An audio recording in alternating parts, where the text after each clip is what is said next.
Shalom Uvracha, bienvenue à tous.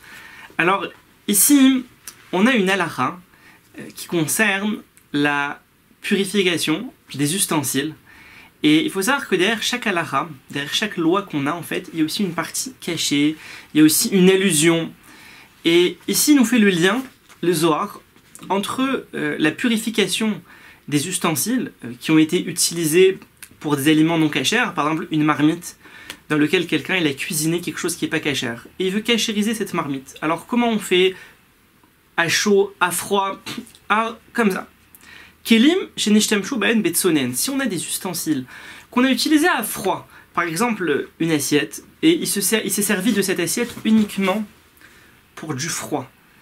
Donc celle-là, pour la cachériser, il faudra Matbilin Betsonen. On la trempera dans de l'eau froide. Ve'en et ça sera pur. Et il nous dit ici, ça nous fait allusion en fait au Neshamot.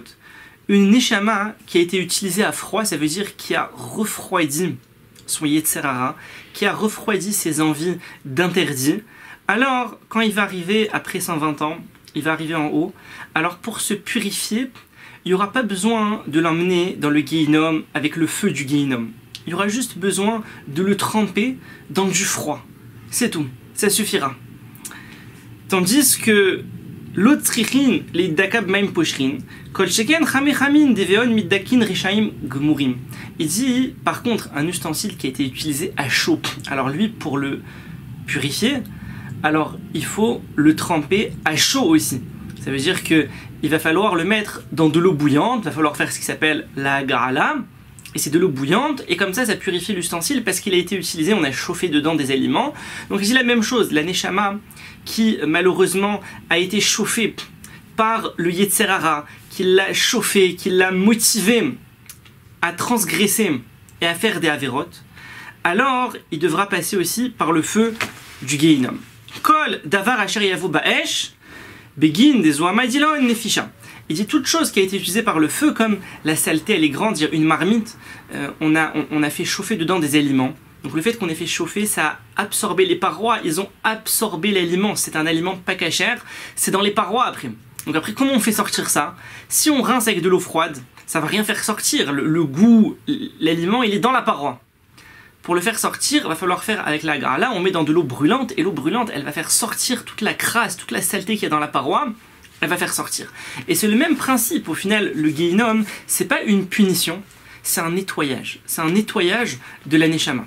Par contre, il dit Tzadikim Gmurim, les Tzadikim, eux, c'est Betsonen, c'est à froid, comme il a été dit, Kol Amesim Revar Benedvikim. Et là, on fait encore le lien avec une autre halakha magnifique. Ce qui est beau, c'est que on vient d'expliquer ici une halakha de manière selon le Sod, et là, on fait le lien avec une autre halakha qui nous dit que quelqu'un, quand il lit le Kriyat Shema, dans le Kriyat Shema, il y a beaucoup de mots où il y a des lettres collées.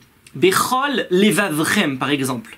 Alors, si quelqu'un, il met l'espace Bechol, espace, levavrem, il a bien prononcé, il a mis un revar benadvekim. Et nos sages nous disent dans Masechet Brachot, celui qui met un revar entre les dvekim, celui qui met un espace entre les mots où il y a une lettre qui se dédouble pour ne pas avaler une lettre, alors on lui refroidit le Guéhinom, comme ça elle dit la Gemara. Parce que si quelqu'un n'est pas l'espace, ça fait Bechol Levavrem. Et le Lamed de la fin de Bechol et le Lamed du début de Levavrem, en fait, il l'associe, ça fait juste un Lamed, et il a avalé le deuxième Lamed est manquant. Et il dit pourquoi? Il dit l'explication, en fait, c'est celui qui a mis un espace entre les Dvekim, entre les morceaux collés. Ça veut dire là où le Yetzer Hara a voulu se coller à lui. Là où le Yetzer Hara a essayé de se coller à lui, de l'attraper, de le faire fouetter, lui il a mis un espace. Il a mis un espace. Il sait qu'il a un problème avec les nourritures pas cachères. Il passe pas à un restaurant pas cachère, il passe pas là-bas. Même pas il s'approche, il a mis un espace. Il sait qu'il a un problème de quand il rencontre ce copain qui parle avec lui du Lashon Hara. Il évite de le rencontrer parce qu'il sait qu'à chaque fois qu'il se rencontre, il commence à parler de tout le monde, à dire du Lashon Hara, il met un espace. Et Gemara il dit celui qui a mis un espace, alors on lui refroidit le feu du Guéhinom. Ve'in nishmatin chomrim. Et là on continue sur quelque chose de très beau. Et la Neshama, quand elle est encore dans le corps, là on a parlé la Neshama qui se nettoie après 120 ans, mais de son vivant, celui qui veut pas attendre après 120 ans pour nettoyer sa neshama. Il veut commencer le nettoyage de son vivant, comme ça il arrive après 120 ans, il arrive propre. Neshama shinatata bi teora, il dit à Kadosh Baruch Hu, l'âme que tu m'as donnée, elle est pure, et maintenant je veux te la rendre pure.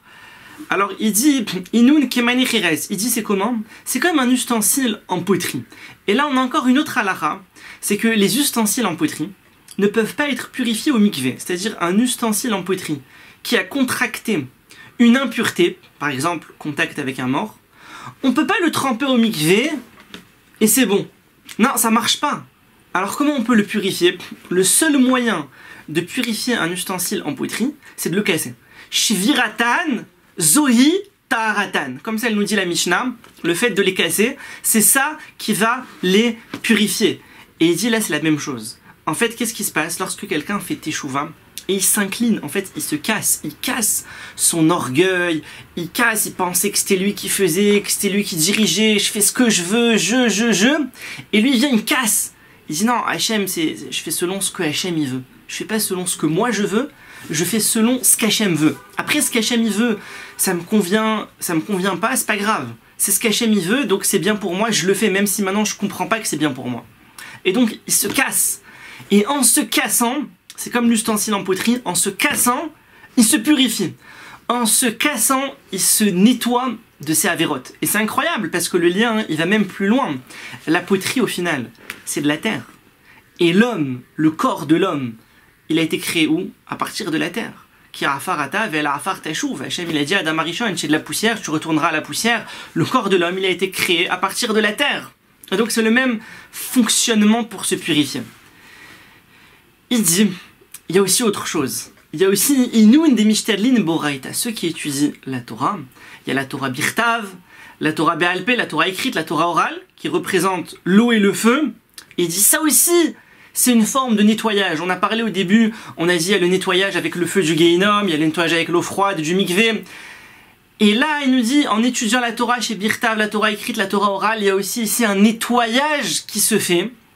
Et il dit encore plus, ceux qui étudient le Sod, ceux qui étudient la Kabbalah, alors il dit, c'est l'équivalent de la lumière. Torah écrite, Torah orale, feu, eau. Kabbalah, c'est la lumière. Il dit, c'est l'équivalent de la lumière. Beinun, middakinba, et avec ça, il se purifie. C'est encore une autre façon de se purifier dans ce monde-ci. Et là, on enchaîne. Alors, il s'est purifié. Maintenant, il aimerait bien avoir un petit signe que, voilà quoi, qu'on lui pardonne ses avérotes, que ça commence à aller mieux. Et tout d'un coup, le Zohar, il passe à autre chose. Et il nous parle ici de la Gemara dans le traité de Brachot, page 57 au recto. C'est le chapitre Aroé, Perek Aroé. Aroé Temarim Bachalom. Celui qui voit des dates, Temarim, dans son rêve. Il fait un rêve, et dans son rêve, il y a des dates. Ça veut dire quoi? Qu'est-ce que ça veut dire?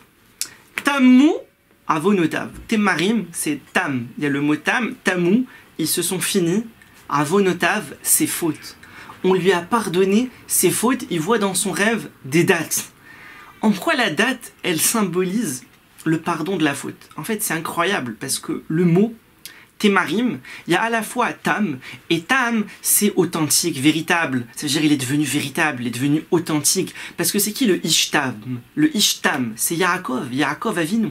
Yaakov Avinu, on a eu Avraham, Yitzhak, et là, paf, on a Yaakov, qui est le troisième, qui est vraiment comme l'aboutissement des trois Avot, et qui est Ishtam Yoshev Ohalim, un homme intègre, un homme bien.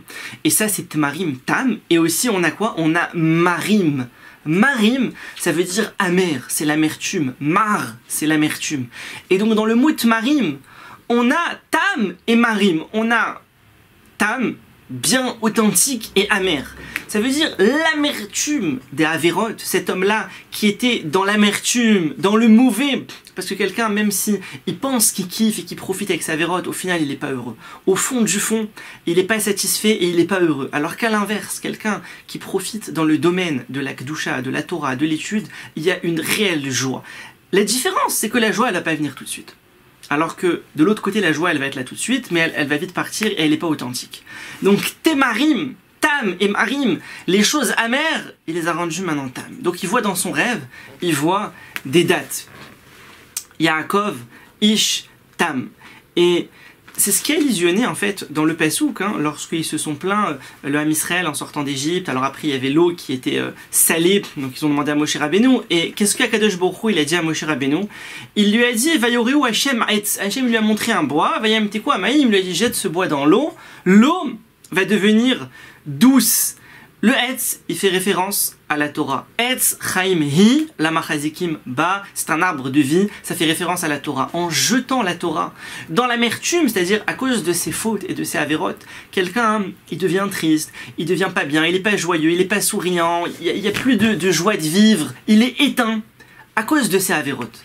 Mais quand il fait teshuva, alors il jette du bois dans ce qui est amer, dans les avérotes, il jette du bois. C'est quoi le bois? C'est la Torah, c'est Etz Chaim, il étudie la Torah.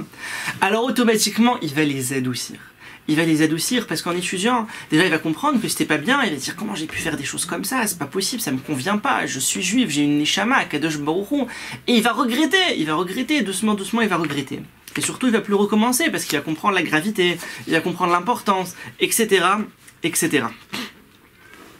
Et pour finir, il nous parle ici, au moment où va venir le Mashiach, alors il va se passer quelque chose, ici le Passouk qu'on a vu quand ils sont partis en Égypte, là-bas il y a écrit quoi? Vayamot Yosef, il est mort Yosef, Vechol Echa, Vechol Adoraou, tous ses frères, toute cette génération sont morts.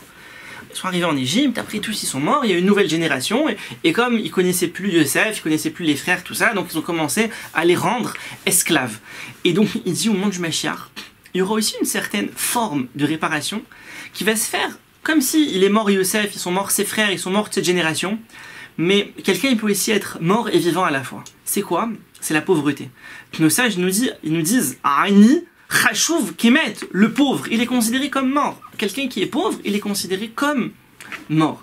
Et donc, au moment du Mashiach, il va y avoir une épreuve là-dessus. Il va y avoir une épreuve de pauvreté, où il y aura une difficulté, mais à travers cette difficulté-là, alors il y aura une réparation. Et de cette réparation, Akadosh Baruch Hu, il fera venir vite le Mashiach.